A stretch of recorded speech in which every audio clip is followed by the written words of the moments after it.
2023 February रे एक मामला शुणाणी रे सुप्रीम कोर्ट कही जे आईन तैयारी करबा संसदर सार्वभौमत्व अधिकार आमे एथिरे किछि हस्तक्षेप कर परिबु नाही किंतु वर्तमान जदि वाकफ संशोधन बिल जदि सुप्रीम कोर्ट को जीव ताले सुप्रीम कोर्ट वर्तमान कौन निष्पत्ति नब। नमस्कार मुलिजा आपण देखुचंती न्यूज रूम दर्शक बंधु वर्तमान आपण देखुचंती जे वाकफ बिल को लेकिन राज्य राजनीति रे किपरि भाव रे झड़ आसुची दीर्घ लगातार 3-4 दिन हेलानी या को लेकिन अनेक आलोचना करा जाउची अनेक तर्जमा करा जाउची एवं आमर ओडिशार जो राजनीति बीजेडी आभिमुख्य को लेकिन सारा देश में वर्तमान चर्चा आउ समस्त जनमानस पुला पुला प्रश्न वर्तमान छेड़ा होची जे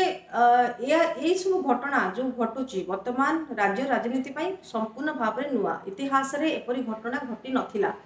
अनेक समय आम कथा शुणा मिलूँ जे बीजेडी आ गोटे बीजेडी हो ना बीजेडी बर्तमान दुईटी बीजेडी हो जाइए गोटे पांड्यान बीजेडी हो जाइए गोटे नवीन पट्टनायक बीजेडी हो जाइए बद्री पात्र सी ट्वीट करदे सस्मित पात्र को विदा करा जाऊ एवं केवल से नुह प्रभा त्रिपाठी कथा कहतु प्रफुल्ल घड़ई कथा कहतु समस्त भितर गोटे जोटा कि 24 वर्ष सरकार भितर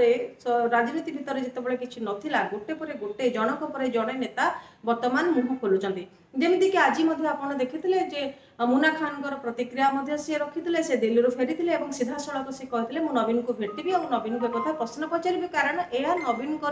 इच्छा नुह कारण नवीन पट्टनायक निजे कही जे आमे यहाकू वाकफ बिल को आमे विरोध करिवु किंतु आज एपरी घटना कहीं घटला सस्मित पात्र यह सपक्ष में कहीं भोट देले बोले कि ट्वीट कले एमती नहीं कि जिते घटना घटी वर्तमान राज्य राजनीति में एपरी झड़ सृष्टि होती ता भितर जदि आपण देखिए केवल यही घटना आमर राज्यर सीमित होगी ना ये घटना जाइए आपण देखिए अहमदाबाद कथा कहतु कोलकाता अहमदाबाद रांची बिहार झारखंड सबू जगार जी मुस्लिम अच्छा समस्ते वर्तमान रास्ता को रास्तार कोर्ट जाए समस्त वर्तमान प्रोटेस्ट जारी कर से प्रोटेस्ट कहते मुसलमान वाकफ बिलटा ठीक नुह से प्रार्थना सरी जाऊँगी नमाज पढ़ी देउछन्ती तापर पिला को लेके से रास्ता को ओह्लि आसुछन्ती जितेबाला ये आईन प्रणयन हो सारी जोटी आमर राष्ट्रपति मंजूर कर देइछन्ती ताले या गोटे एक प्रकार आईन परिणत हो सारी किंतु ये घटना संपर्क में असंतोष जो मुस्लिम मान अच्छा से कहते आम सुप्रीम कोर्टर द्वारस्थ हबू किंतु ये गोटे कथा आसछि सुप्रीम कोर्टर द्वारस्थ से सुप्रीम कोर्ट ताकू किपरि भाव में नब वाकफ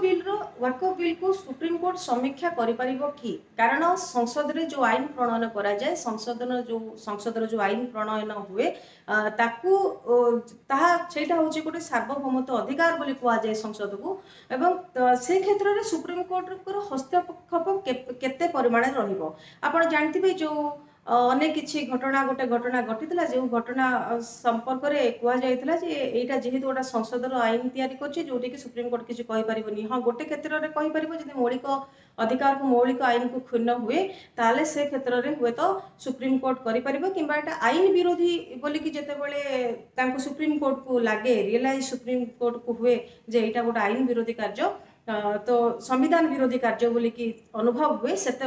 यहाँ रोक लगे पार किंतु आम ए संपर्क में अधिक आलोचना करवा वरिष्ठ आईनजीवी मान सहित कथा सी कौन कहते सुप्रीम कोर्ट को जदि व्यक्ति जाए आम जो जाना वाकफ्र अर्थ कौन जदि गोटे जड़े मुस्लिम व्यक्ति सी जितेबाला कौन संपत्ति को सी क्या दान करदेवाई चाहती कि चैरिटी दवाई चाहती से वर्क हो जाए एवं से परिप्रेक्षी में जितेबाला यही घटना को सुप्रीम कोर्ट को जीव ताले सुप्रीम कोर्ट ताको हस्तक्षेप करिपारिबो कि ना जमती कि आर्टिकल धारा संविधान 13 धारा रे कौन रही सुप्रीम कोर्ट केते परिमाण रे तार लिमिट रही संसदर असीमित क्षमता अच्छी कि नहीं ए संपर्क में निश्चित भाव में आम पुंखानुपुंख भाव में आलोचना करबा मो सांगरे वर्तमान चलतो लाइन जोड़ी होती वरिष्ठ आईनजीवी